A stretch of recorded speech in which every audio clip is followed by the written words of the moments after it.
एक समय की बात है जब गौतम बुद्ध वन में अपना समय व्यतीत कर रहे थे। इस समय तक गौतम बुद्ध की प्रसिद्धि दूर दूर तक फैल चुकी थी। बहुत दूर दूर से लोग अपनी चिंताओं और परेशानियों का समाधान खोजने उनके पास आते थे।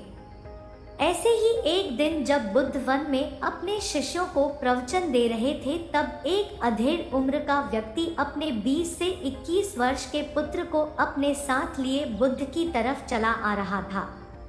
जब यह प्रवचन स्थल के पास पहुंच गए तो बुद्ध ने एक नजर उन पर डाली और इशारे से बैठने के लिए कहा। जब प्रवचन समाप्त हो गया और सभी लोग वहां से चले गए तो बुद्ध ने उस व्यक्ति को अपने पास बुलाया। वहां चारों तरफ हरियाली छाई हुई थी। मौसम बहुत सुहाना था और तरह तरह के पक्षियों की आवाजें गूंज रही थी। ऐसा नजारा देखकर उस व्यक्ति को अंदर से असीम शांति महसूस हो रही थी। इसके बाद बुद्ध ने उस व्यक्ति से आने का कारण पूछा तो इस पर व्यक्ति ने कहा, गौतम बुद्ध, मैं 2 दिन की लंबी यात्रा करके अपने पुत्र को आपसे मिलवाने लाया हूँ। ये मेरा इकलौता पुत्र है और ये हर समय थका थका रहता है। ऐसा लगता है जैसे इसके अंदर कोई जान ही नहीं है। इसका स्वभाव भी काफी चिड़चिड़ा हो गया है। अगर हम इससे कुछ भी कहते हैं तो यह हमारी छोटी छोटी बातों पर गुस्सा हो जाता है। इसके देखने की क्षमता भी उम्र से पहले ही कमजोर हो गई है और इसके बाल भी सफेद पड़ने लगे हैं। इतनी कम उम्र में भी यह बड़ी उम्र का लगने लगा है। मुझे तो कुछ समझ नहीं आ रहा, इसके साथ क्या हो रहा है। मैं अपने पुत्र के स्वास्थ्य को लेकर बहुत चिंतित हूँ। जब मैं अपने पुत्र को वैद्य जी के पास लेकर गया तो उन्होंने कुछ औषधि दी और कहा, अपने पुत्र को तनाव कम लेने के लिए कहो। वो अपने दिमाग में बहुत अधिक तनाव लेता है, इसलिए उसकी ऐसी हालत हो गई है। लेकिन मुझे उनके बहुत समझाने के बाद भी तनाव का मतलब समझ नहीं आया। मुझे नहीं पता कि तनाव होता क्या है, यह किन कारणों से आता है और उसे कैसे अपने पुत्र के दिमाग से निकालूं। लेकिन मुझे सबसे पहले तो ये समझना है कि तनाव होता क्या है। इसीलिए तथागत मैं आपके पास आया हूँ। कृपया आप मेरी समस्या का समाधान कीजिए। यह सुन बुद्ध उसके पुत्र को बड़े ध्यान से देखते हैं, उसके चेहरे को देखते हैं, उसकी आंखों को देखते हैं और फिर उसके हाथों की नब्ज को भी देखते हैं। यह सारी विधि करने के पश्चात बुद्ध उस व्यक्ति से कहते हैं, तनाव लेना तो कोई नहीं चाहता, लेकिन फिर भी यह तनाव लोगों के दिमाग को दीमक की तरह पकड़ लेता है और व्यक्ति जान भी नहीं पाता कि वह तनाव में जी रहा है। लेकिन अगर व्यक्ति तनाव के कारणों को अच्छे से समझ लेता है और तनाव के बारे में कोई ऐसा पैमाना बना लेता है जिससे वह जान सके कि वह कितने तनाव में है, तो वह इस समस्या का समाधान भी खोज सकता है। सबसे पहले तो तुम ये समझो कि तनाव होता क्या है। जब भी कोई व्यक्ति कोई काम कर रहा होता है लेकिन उसका मन कहीं दूर भटक रहा होता है, कल्पनाओं में होता है, तो उसके शरीर और मन के बीच एक दूरी पैदा हो जाती है। यह दूरी जितनी अधिक होगी, व्यक्ति उतनी ही ज्यादा बेहोशी की अवस्था में होता है और शरीर व मन के बीच की इसी दूरी, इसी खिंचाव को तनाव कहा जाता है। आखिर कोई पसंदीदा खेल खेलने के बाद व्यक्ति चुस्ती और प्रसन्नता से क्यों भर जाता है, जबकि उसने तो अपने शरीर को थकाया है। लेकिन समझने वाली बात यह है कि खेलते समय मन और शरीर एक साथ पूरी तरह से उस खेल में केंद्रित होते हैं, जिससे शरीर और मन के बीच दूरी पैदा नहीं होती और कोई तनाव पैदा नहीं होता। और अगर दिमाग में कोई तनाव था भी तो वो भी दूर हो जाता है। लेकिन इसके विपरीत जब हम कोई ऐसा काम करते हैं जो हमें पसंद नहीं है, तो हमारा शरीर तो उस काम को कर रहा होता है, लेकिन हमारा मन कहीं दूर कल्पनाओं में भटक रहा होता है, जिससे शरीर और मन के बीच एक दूरी पैदा हो गई और तनाव ने जन्म ले लिया। इसीलिए व्यक्ति को एक समय पर सिर्फ एक ही काम करना चाहिए और अपने तन और मन की सारी शक्ति उसी एक काम पर लगा देनी चाहिए, जिससे व्यक्ति के अंदर तनाव पैदा ही ना हो। इसके बाद बुद्ध ने कहा, तनाव पैदा होने के मुख्य 8 कारण होते हैं और जिसने इन कारणों को समझ लिया वो जीवन भर तनाव मुक्त रह सकता है। मुख्य कारणों में सबसे पहला कारण है अति महत्वाकांक्षी होना। महत्वाकांक्षी होना अच्छी बात है, लेकिन क्या कभी आपने इस बात पर ध्यान दिया है कि इंसान के लक्ष्य कभी पूरी ही नहीं होते? उसका एक लक्ष्य पूरा हुआ नहीं कि वह दूसरे की तरफ भागने लगता है, दूसरा पूरा हुआ तो तीसरे की तरफ, और इस तरीके से वो अपने लक्ष्यों को पाने के लिए जिंदगी भर गोल गोल घूमता रहता है। इसीलिए जो व्यक्ति अति महत्वाकांक्षी होता है, जिसने बड़े बड़े लक्ष्य बनाए होते हैं, वह वर्तमान में कभी रह नहीं पाता। उसका मन सदैव भविष्य की योजनाएं बनाने में ही व्यस्त रहता है। उसका शरीर तो वर्तमान में रहता है, लेकिन वह भविष्य में ही रहता है, जिससे मन और शरीर के बीच दूरी पैदा हो जाती है और वह तनाव भरी जिंदगी जीने लगता है। बुद्ध के मुंह से यह बात सुन उस लड़के ने कहा, बुद्ध, तो फिर इसका मतलब है कि हमें लक्ष्य नहीं बनाना चाहिए, क्योंकि लक्ष्य बनाना भी तो महत्वाकांक्षा ही है। इस पर बुद्ध ने कहा, जीवन में लक्ष्य बनाना कोई गलत बात नहीं है, लेकिन समस्या तब उत्पन्न होती है जब वो अपना पूरा ध्यान उस लक्ष्य से मिलने वाले परिणाम पर ही लगा देते हैं और उसके परिणाम की चिंता करते रहते हैं। व्यक्ति को वर्तमान में जीना आना चाहिए। आप लक्ष्य बनाइए और उस लक्ष्य की प्राप्ति के लिए कड़ी मेहनत करिए, लेकिन साथ ही साथ आपको इस बात का भी ज्ञान होना चाहिए कि आप अभी वर्तमान में जी रहे हैं और वर्तमान ही सत्य है। बुद्ध ने आगे कहा, तनाव का दूसरा सबसे बड़ा कारण है ईर्ष्या। जब व्यक्ति ईर्ष्या और जलन से भर जाता है तो उसका मन अंदर से सड़ने लगता है। ईर्ष्या एक आंतरिक घाव है। आंतरिक घाव यानी मन का घाव व्यक्ति के शरीर का घाव तो भर सकता है, लेकिन मन का घाव कभी नहीं भर सकता। इसीलिए व्यक्ति को दूसरे की खुशी और तरक्की से कभी ईर्ष्या नहीं करनी चाहिए, क्योंकि तनाव का कारण है। इसके बाद बुद्ध ने तनाव का अगला कारण बताते हुए कहा कि आरुषिपूर्ण काम करने से भी मन में तनाव पैदा होता है। जो काम करना हमें पसंद ही नहीं है, जिस काम में हमारी रुचि ही नहीं है, उस काम में हमारा मन लग ही नहीं पाएगा। हमारा शरीर तो वही बैठा रहेगा, लेकिन हमारा मन कल्पनाओं की उड़ान भरेगा, जिससे शरीर और मन के बीच दूरी पैदा हो जाती है और व्यक्ति तनावग्रस्त हो जाता है।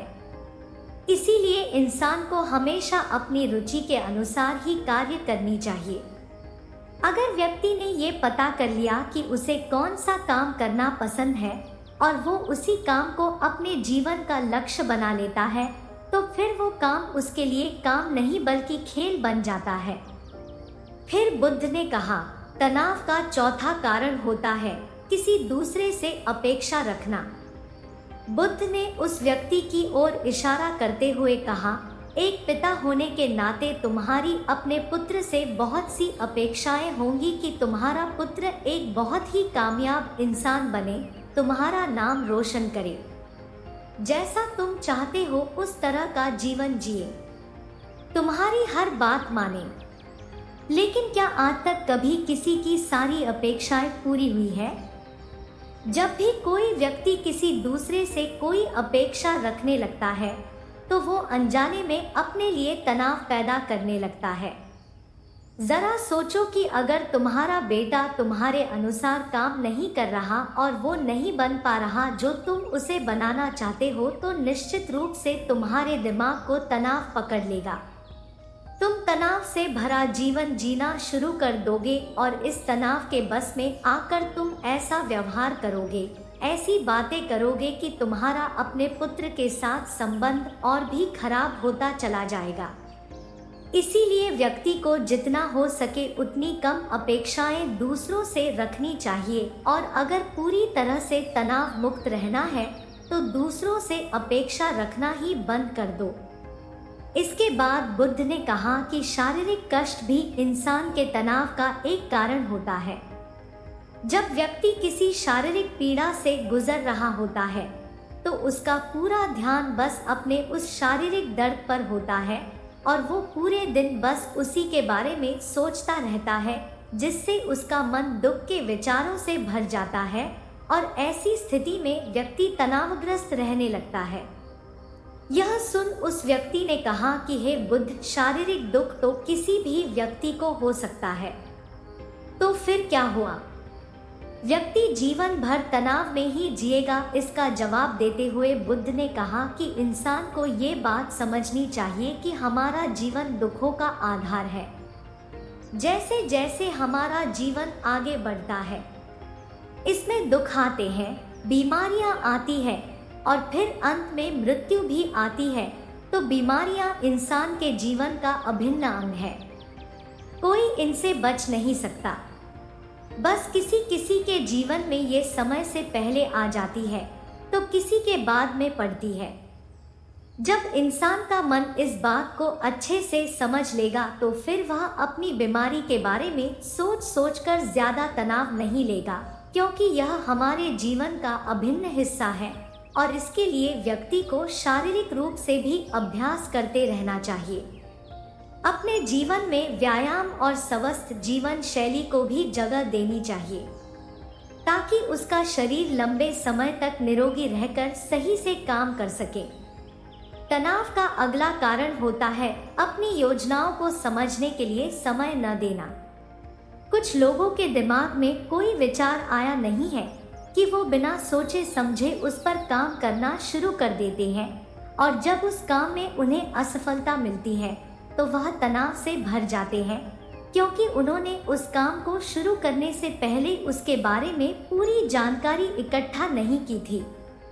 इंसान को कोई भी काम शुरू करने से पहले उसके अच्छे और बुरे परिणामों के बारे में ठीक से सोच विचार कर लेना चाहिए।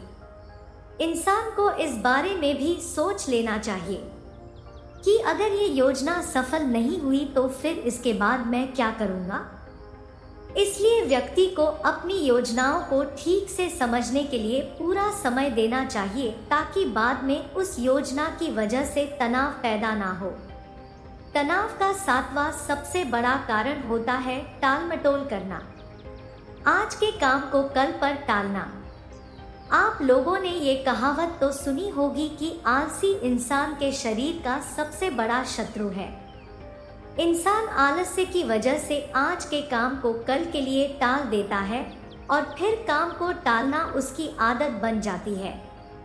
काम को कल पर टालने वाले व्यक्ति का काम कभी भी समय पर पूरा नहीं हो पाता और अगर किसी तरह से पूरा हो भी जाता है तो वह उतना अच्छा नहीं हो पाता जितना अच्छा उसे किया जा सकता था और फिर यह बात व्यक्ति के अंदर तनाव पैदा करती है।